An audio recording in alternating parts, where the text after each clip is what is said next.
ఓం నమో భగవతే వాసుదేవాయ.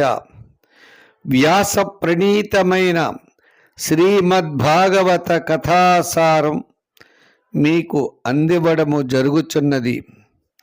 శ్రీమద్భాగవతమయందు అనేకమైన స్వామి లీలా విశేషములు కలవు. అవన్నీ కూడా మనము శ్రవణము చేయడం ద్వారా అనంతమైన ఫలితములు మనకు లభించును. యోంత ప్రవిశ్యమవాచమిమాం ప్రసుప్తాం సంజీవయత్యఖిల శక్తిధరస్వధామ్నా అన్యాశ్చ అస్తచరణశ్రవణత్వగాదీన్ ప్రాణాన్నమో భగవతే పురుషాయ తుభ్యం. కృష్ణం వందే జగద్గురుం. ఓం శ్రీ మహాగణాధిపతయే నమః.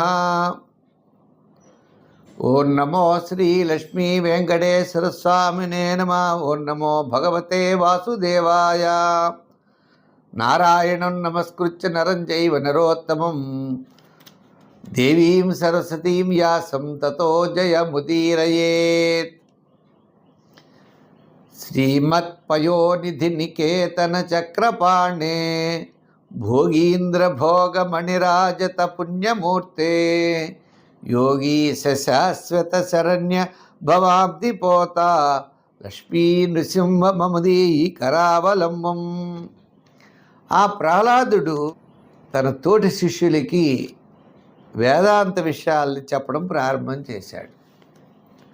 అంటే ప్రహ్లాదుడికి హిరణ్యకశిపుడు రాజనీతి గురించి చెప్పమని గురుపుత్రులకు ఉపదేశిస్తే గురుపుత్రులు రాజనీతిని బోధిస్తూ ఒక ముఖ్యమైన కారణం చేత వారి ఆశ్రమానికి కాస్త దూరమయ్యారు. ఆ సమయం చూసుకుని ప్రహ్లాదుడు ఆ మిగిలినటువంటి విద్యార్థులందరితో కలిసి వారందరికీ కూడా భగవద్ ధర్మాలని చెప్పడం ప్రారంభం చేశాడు.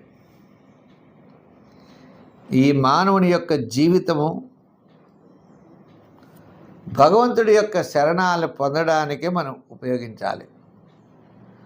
అప్పుడే ఈ మానవ జీవితానికి సఫలత అనేది ఏర్పడుతుంది. ఈ భగవంతుడు అనేవాడు సమస్త ప్రాణులకి ప్రభువు. మానవునికి సుఖములు దుఃఖములు ఏ విధంగా వస్తాయి? మానవునికి సుఖాలు దుఃఖాలు కూడా గత జన్మలో వాడు చేసిన పాపపుణ్యాలను బట్టి లభిస్తాయి. ఇప్పుడు మనం ఉన్నతమైన వారి వంశంలో పుట్టి అన్నాం అనుకోండి, కాస్త సుఖాలు ఉంటాయి, దుఃఖాలు తగ్గుతాయి. అదే మనం పొందినటువంటి జన్మను బట్టి దుఃఖం కూడా మనం పొందుతూ ఉంటాం. ఈ సుఖం కోసం మనం ఏమి చేయక్కర్లేదు, ఈ దుఃఖం కోసం మనం ఏం చేసినా పోదు. సుఖ దుఃఖాలను ఏమి చేసినా పోనప్పుడు వాటి కోసం నువ్వు ఎందుకు చేయాలి పూజలు, పురస్కారాలు, భక్తి? అవి చేయవలసిన అవసరం నీకు లేదు. నువ్వు చేసినా చేయకపోయినా సుఖం పొందుతాడు. ఒకడు అడుగుతాడు అన్నమాట, వాడు ఏమి ఇచ్చాడు సార్, దేవుడు కూడా దండం పెట్టడు, కొన్ని లక్షలు సంపాదిస్తున్నాడు, బోళ ధర ఉంది అంటాడు. ఒకడంటాడు, నేను నిత్యము పూజలు చేస్తూనే ఉన్నాను సార్, భగవంతుడిని ఆశ్రయిస్తూనే ఉన్నాను, కానీ ఏ విధమైన ఫలితం నాకు కనపడట్లేదు అంటాడు. కానీ వీడికి అసలు విషయం తెలియదు. వీడి ఈ రోజున దుఃఖాలు పొందడానికి పూర్వజన్మలో చేసినటువంటి పాపపుణ్యాలని తెలియదు. ఈరోజు వీడు ఆనందాన్ని పొందుతున్నాడు అంటే పూర్వజన్మలో చేసినటువంటి పుణ్యం అని తెలియదు. కేవలం వారి పనుల వల్ల మాత్రమే పొందుతామనుకుంటారు. కాదు, ఈరోజు మనం సుఖం పొందుతున్నాము అంటే గత జన్మలో చేసినటువంటి పుణ్యఫలం. భవిష్యత్తులో మనం సుఖం పొందాలంటే ఖచ్చితంగా పుణ్యం చెయ్యాలి, మంచి పనులు చేయాలి. చేయడు. ఇదంతా నా ప్రతిభ, ఇదంతా నా గొప్పతనం, ఇవన్నీ నా తెలివితేటలు అంటాడు. నేను నాది అంటాడు. అదే వాడు పతనానికి కారణమవుతుంది. మానవుని యొక్క జన్మ అనేది ఉంది, భయంతో నిండి ఉంటుంది. ఎప్పుడు చనిపోతాడో తెలియదు, ఎప్పుడు ఎంతటి వరకు జీవిస్తాడో తెలియదు, ఎప్పుడు సుఖాలు ఉంటాయో తెలియదు, ఎప్పుడు దుఃఖాలు ఉంటాయో తెలియదు. మానవుని యొక్క జీవనం ఒక దుఃఖం దాటిన తర్వాత ఇంకొక దుఃఖం అలా దుఃఖాలు వస్తూనే ఉంటాయి. ఇంక ఈ దుఃఖాలు పోయాయి అమ్మయ్య అని అనుకోవడానికి ఉండదు. చాలా స్వల్పమైన జీవనం మానవుడిది. ఈ స్వల్పమైన జీవనంలో వాడు తెలుసుకోవాలి, రేయ్ ఆత్మ వేరు పరమాత్మ వేరు కాదు, ఆత్మ పరమాత్మ ఒకటే. కానీ ఆత్మ శరీరం వేరు. ఈ శరీరాన్ని వదిలిపెట్టి ఆత్మ వేరే వేరే చోట్లకి వెళ్ళిపోతుంది. ఆత్మ శాశ్వతం, ఈ శరీరం అశాశ్వతం. నేను అనేది అశాశ్వతం, నాది అనేది అశాశ్వతం. వీరంతా కూడా అశాశ్వతం. అశాశ్వతాన్ని పట్టుకోకూడదు, శాశ్వతమైన ఆత్మను పట్టుకోవాలి. ఆత్మను పట్టుకోవాలంటే సాధ్యం కాదు. అలా సాధన చెయ్యగా అనేక జన్మలు చేసేటప్పటికి మనం పొందుతాం. అంతేగాని ఇప్పటికిప్పుడు వచ్చేయాలి, ఆత్మ వచ్చేయాలి, పరమాత్మ వచ్చేయాలి, నేను భగవంతుడు విష్ణు సాయుధ్యాన్ని పొందాలి అంటే మనం పొందలేం. అలా సాధన చెయ్యగా మన మనస్సుని సాధన చేయగా అయితే ఒక్క విషయం అన్నది, ఈ జన్మలో నువ్వు ఒక 10% చేసావనుకో, వచ్చే జన్మలో ఇంకో 10% కంటిన్యూ అవుతుంది. తర్వాత ఇంకో జన్మలో ఇంకో 5% అనుకోండి. ఇలా పూర్వజన్మ కర్మ వాసన లభ్యంచేత మనం మళ్ళా భగవంతుడిని ఆరాధిస్తాం, తప్పదు. అంచేత పూర్వకాల మహాపండితుడు అనుకోండి, ఈ జన్మలో కాస్త వాడికి జ్ఞానం కలిగిన వాడవుతాడు. ఒకే జన్మలోనే రాకపోవచ్చు. ఆత్మ అనేది ఎప్పుడు నిత్యం కదండి. ఆత్మ నిత్యమైనప్పుడు ఆత్మను అంటుకొని ఉంటాయి ఈ కర్మవాసనలో. శరీరము ఇవన్నీ కూడా ఎక్కడ వదిలేస్తాం. ఈ శరీరమే చూడండి ఎంత మార్పులు చెందుతుందో. చిన్నప్పుడు పిల్లవాళ్ళలా ఉంటాడు, యవనవంతుడు వచ్చాడు చాలా బలవంతుడుగా ఉంటాడు, మధ్య వయస్సు వచ్చాడు నా అంతటి వాడు లేడంటాడు, ముసలి వయస్సు వచ్చినప్పుడు నేను ఎప్పుడో చేశానంటాడు. ఏమిటి ఉపయోగం? అంచేత ఇవన్నీ కూడా మానవుడి యొక్క శరీరాన్ని బట్టి మారిపోతూ ఉంటాయ్యా అన్నాడు. అనేప్పటికీ శృతం ఏతన్మయా పూర్వం జ్ఞానం విజ్ఞాన సంయుతం ధర్మం భాగవతం శుద్ధం నారదాత్ దేవదర్శనాత్. ఈ జ్ఞానం అంతా కూడా పవిత్ర భాగవత ధర్మాలు ప్రతిపాదించే నారద మహామున్నాడు. ఆ నారద మహాముని ద్వారా నేను ఈ భాగవత ధర్మాల్ని, అంటే భగవంతుడి యొక్క ధర్మాలన్నీ కూడా నేను వినున్నాను, అంచేత ఇవన్నీ నేను చెప్తున్నాను అన్నాడు. అప్పుడు వాళ్ళన్నారు, ఓహో భలే చెప్పవయ్యా, నువ్వు పుట్టే చిన్న పిల్లవాడవు, మీ అమ్మగారిల్లు మీ నాన్నగారిల్లు తప్ప ఇంకోటి తెలియదు, నువ్వు తెలిస్తే గురువుగారిల్లు తెలుసు, కానీ నేనేదో నారదుడు చెప్పాడు నేను విన్నాను అని ఇవన్నీ చెప్తున్నావే. రాజభవనాన్ని నువ్వు ఎప్పుడు వదిలిపెట్టలేదు, నారదుడు మీ ఇంటికి వచ్చినట్టు మాకు తెలియదు, ఏమీ తెలియదు, నారదుడు చెప్పాడన్నావు, ఇదంతా కూడా మీరు నమ్మదగ్గగా లేదు అన్నాడు. అప్పుడు ప్రహ్లాదుడు తన యొక్క జన్మ వృత్తాంతాన్నంతా కూడా చెప్పడం ప్రారంభించాడు. ఏవం దైత్యసుతై పృష్టో మహాభాగవతో స్వరః, ఏవం దైత్యసుతై పృష్టో మహాభాగవతో సురః ఉవాచ స్మయమానస్తాన్ స్మరన్ అనుభాషితం. ఆ ప్రహ్లాదుడు ఆ రాక్షస పుత్రులతో ఎలా అంటున్నాడు అంటే, దైత్య బాలుడితో ఏమని, పితరి ప్రస్థితే స్మాకం తపసే మంధరాచలం. మా నాన్నగారు తపస్సు చేయడానికి మందర పర్వతం దగ్గరికి వెళ్ళారయ్యా. ఆ మందర పర్వతంలో తపస్సు చేయడానికి వెళ్ళినప్పుడు అప్పుడు ఇంద్రాది దేవతలు అందరూ కూడా రాక్షసులపై యుద్ధం చేసి, ఈ రాక్షసులందరూ పారిపోయారు, ఎక్కడికి వెళ్ళాలో తెలియలేదు. వాళ్ళు ప్రాణాలు రక్షించుకుంటే చాలు అని చిన్న చిన్న పిల్లలు, రాక్షస స్త్రీలు భవనాలు వదిలిపెట్టి వాళ్ళు అలా పారిపోయారు. విజయం కోరేటువంటి దేవతలు ఏం చేశారు, రాజభవనాన్ని కూడా స్వాధీనం చేసుకుని రాజభవనంలో ఉన్నటువంటి వస్తువులన్నీ కూడా చల్లా చెదురులైపోయాయి. ఇంద్రుడు పట్ట మహిషి అయిన నా తల్లి అయిన కయాధువును, ఎవరు, హిరణ్యకశిపుడి యొక్క భార్య కయాధువును బందీగా చేశారు. అంటే నా తల్లిని బందీగా చేశారు. పాప నా తల్లి ఎప్పుడు ఆమె పట్టమహిషి, ఎప్పుడు సమస్తమైనటువంటి సంపదలతో తొలతూగే ఆమె. ఇలా ఒక్కసారి ఆ దేవతలు వచ్చి బందీగా చేసేప్పటికీ చాలా రోధించింది. అలా రోధించినా కూడా ఇంద్రుడు బలవంతంగా తీసుకెళ్ళిపోతూ ఉన్నాడు. అనుకోకుండా నారద మహాముని మధ్యలో కనబడ్డాడు. దైవికంగా అక్కడికి వచ్చాడు.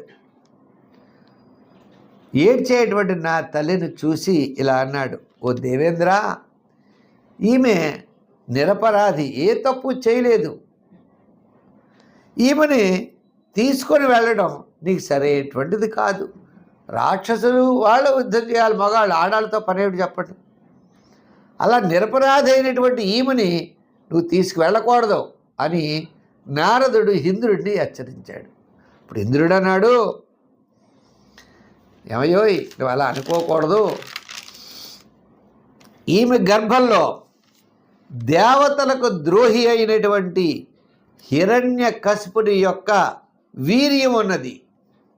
ఈమె గర్భంలో అది చాలా మిక్కిలి ప్రభావం కలిగినది. ప్రసవించే వరకు ఈమె నా దగ్గర అట్టే పెట్టుకుని ఈమెకు పుట్టినటువంటి బాలుడిని నేను సంహరించి అప్పుడు ఈమెను వదిలిపెడతాను అని దేవేంద్రుడు ఈ విధంగా పలికాడు. అస్తే అస్యా జఠరే వీర్యం అవిషహ్యం సురద్విష ఆస్యతాం యావత్ ప్రసవం మోక్షే అర్థపదవీంగత. అప్పుడు నారదుడు అన్నాడు, అయం నిష్కిల్మిష సాక్షాత్ మహాభాగవతో మహాన్ త్వయా న ప్రాప్స్యతే సంస్థాం అనంతానుచరో బలి. దేవేంద్రుడు ఈమె యొక్క గర్భంలో హిరణ్యకశిపుడి యొక్క వీర్యం ఉన్నది కాబట్టి పుత్రుడు పుట్టిన తర్వాత పుత్రుడిని సంహరించి ఈమెను వదిలిపెడతాను అని ఇంద్రుడు అన్నాడు. నారదుడు ఏమన్నాడు, ఆగు ఇక్కడే, ఈమె గర్భంలో వధించేవాడు ఎవడనుకుంటున్నావు? పరమ భాగవతోత్తముడు. అతడు చాలా పుణ్యాత్ముడు, మహాశక్తి కలిగిన వాడు. భగవంతుడి యొక్క సేవకు అతడు ఉద్భవిస్తున్నాడు. భగవంతుడిని సేవించాలని అతన్ని సంహరించడం అంత సులభం అనుకున్నావా? అది అస్సలు సులభమే కాదు. ఇలా చెప్పినప్పుడు దేవేంద్రుడు ఆ నారదుడు చెప్పిన మాటలు విని ఆమెను దేవేంద్రుడు వదిలిపెట్టాడు. అంతేకాదు, ఆమెలో భగవంతుడి యొక్క భక్తుడు ఉన్నాడని తెలిసేప్పటికీ గబగబా ఆమెకు ప్రదక్షిణం చేసి నమస్కారాలు చేసి, అమ్మా జాగ్రత్తగా వెళ్ళండి అని చెప్పి ఆమెను పాదములకు నమస్కారం చేసి ఆమెను గౌరవప్రదంగా నారద మహామునికి అప్పచెప్పి ఆ ఇంద్రుడు అక్కడి నుంచి వెళ్ళిపోయాడు. తరువాత నారదుడు, దేవర్షి అయినటువంటి నారదుడు ఆ తల్లిని మెల్లిగా ఆశ్రమానికి తీసుకుని వెళ్ళి ఓదార్చాడు. ఏం కంగారు పడకమ్మా, హిరణ్యకశిపుడు గొప్ప తపస్సు చేసి వస్తాడు, మంచి వరాలు పొందుతాడు అని మామూలుగా ఓదార్చి, నీ భర్త తపస్సు చేసి వచ్చేంత వరకు కూడా నువ్వు ఇక్కడే ఉండు అని నా తల్లిని నారదు మహాముని ఓదారుస్తాడని ప్రహ్లాదుడు సహచర బాలకులకి చెప్తున్నాడు. సరే, ఆశ్రమంలో నివసిస్తూ మేము ఉన్నాం. ఋషి కారుణికస్తస్యాః ప్రాధాత్ ఉభయమీశ్వర. ఆ దేవర్షి అయినటువంటి నారదుడు దయతో ఋషి కారుణికస్తస్యాః ప్రాధాత్ ఉభయమీశ్వర ధర్మస్య తత్వం జ్ఞానంచ మామపి ఉద్దిశ్య నిర్మలం. ఆ నారదుడు ఆత్మజ్ఞానాన్ని అంతా కూడా మా తల్లిగారికి చెప్పాడు. ఎవరిని ఉద్దేశించి? ఆమె గర్భంలో ఉన్న నన్ను ఉద్దేశించి చెప్పాడు నారదుడు. మా తల్లిగారు కొంచెం మర్చిపోయారు, కానీ నేను మాత్రం మర్చిపోలేదు. జన్మాజ్జా షడిమే భావా దృష్ట్వా దేహస్య నాత్మన ఫలానామివ వృక్షస్య కాలే నేశ్వరమూర్తిన. ఆ బాలుడు చెప్తున్నాడు పిల్లలకు అర్థమయ్యేట్లుగా.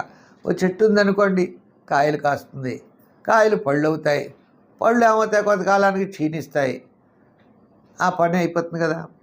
అలాగే మానవుడు భగవంతుడి చేత సృష్టించబడతాడు, సమయం అవుతుంది, సమయం అయిపోయిన వెంటనే వెళ్ళిపోతాడు, ఉపయోగం ఏముంది.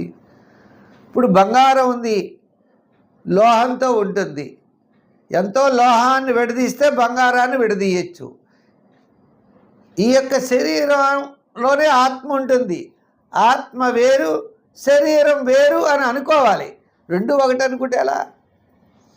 ఆ స్వర్ణకారుడు స్వర్ణాన్ని ఏ విధంగా అయితే ఆ లోహం నుండి బయటికి తీసి స్వర్ణాన్ని గొప్పగా చెప్తాడో, నీ యొక్క పంచభూతాలతో నిర్మితమైన ఈ దేహము నీది నాది అనే దాన్ని పక్కన పెట్టి దీంట్లో బంగారం లాంటి ఆత్మను నువ్వు విడిగా తీసి ఆత్మను పరమాత్మలో కలపాలి.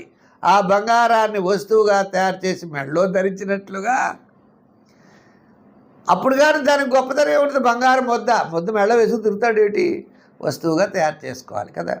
ఈ విధంగా ఆత్మను పరమాత్మ జ్ఞానంలో కలిగినప్పుడే ఆత్మకి గొప్పతనం ఎలా వస్తుందో, ఈ బంగారాన్ని వస్తువుగా మారిస్తే ఎలా వస్తుందో, నాయనా ఇది లోహం వేరురా, ఇది బంగారము వేరు అని స్వర్ణకారుడు విడదీసినట్లుగా ఈ శరీరాన్ని ఆత్మని విడదీయాలి నాయనా అని చెప్తున్నాడు.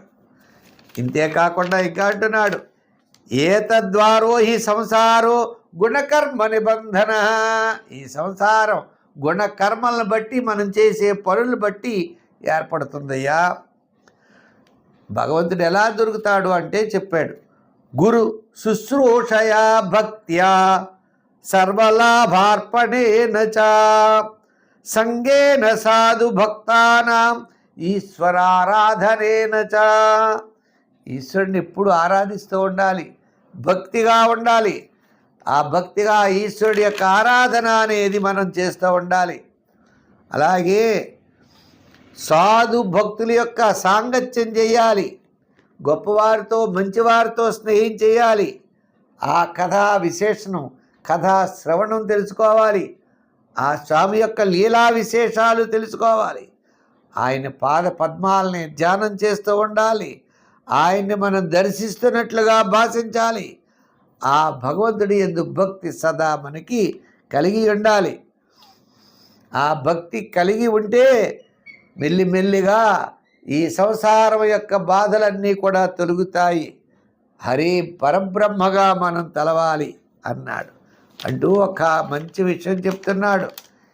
ఏతావాన్ అనేన లోకేస్మిన్ పుంసః స్వార్థః పరస్మృతః ఏకాంత భక్తిర్గోవిందో యత్ సర్వత్ర తదీక్షణో.